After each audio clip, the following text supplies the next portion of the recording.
কবরে যাবে, যখন তাকে কবরে রাখা হবে তখন তাকে কয়েকটি প্রশ্ন করা হবে। প্রশ্নগুলো যদি সে সঠিকভাবে উত্তর দিতে না পারে, সঠিক প্রশ্ন উত্তর না দিতে পারলে কবর তার সাথে এমন দুর্ব্যবহার করবে, কবর তার সাথে এমন দুর্ব্যবহার করবে, কবর দুই পাশ থেকে তাকে এমন সজোরে চাপ দিবে, এমন জোরে চাপ দিবে, তার পাঁজরের হাড়গুলো এক হাড় অন্য হাড়ের মধ্যে ঢুকে যাবে।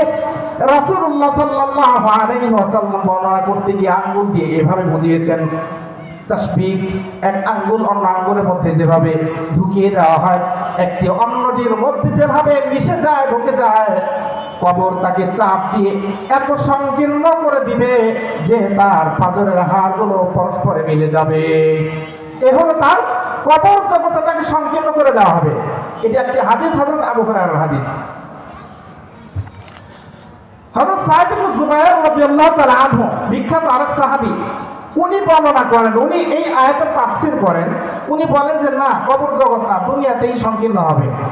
যার অমুসলিম অর্থাৎ কোরআন এবং রাসূলকে উপেক্ষা করেছে, কোরআন এবং রাসূলকে যারা উপেক্ষা করে দুনিয়াতে, তাদেরকে দুনিয়াতে সংকীর্ণতার মধ্যে ফেলে দেওয়া হবে। দুনিয়াতে তাদের জীবন জীবিকা সংকীর্ণ করে দেওয়া হবে, রিজিক সংকীর্ণ হবে। তা কিভাবে?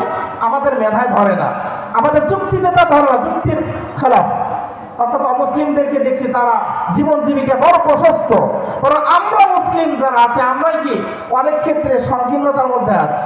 রাসূলুল্লাহ সাল্লাল্লাহু আলাইহি ওয়াসাল্লাম ইরশাদ করেন, একটা হাদিস, বিখ্যাত হাদিস,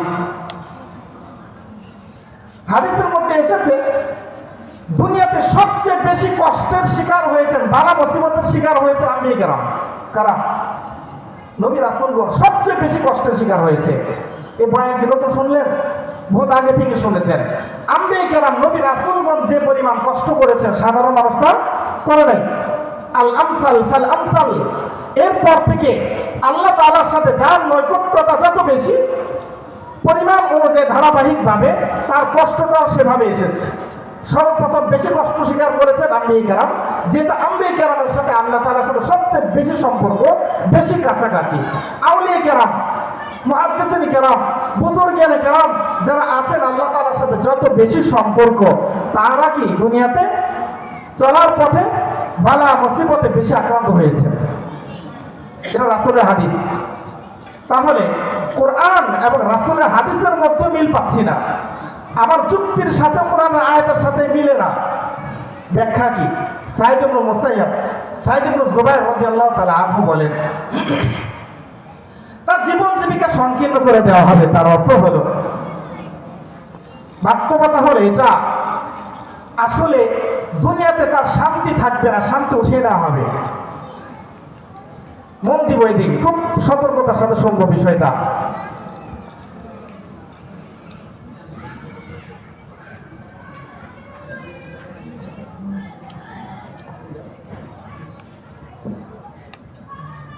আলহামদুলিল্লাহ, আমরা অত্যন্ত খুশি, আনন্দিত।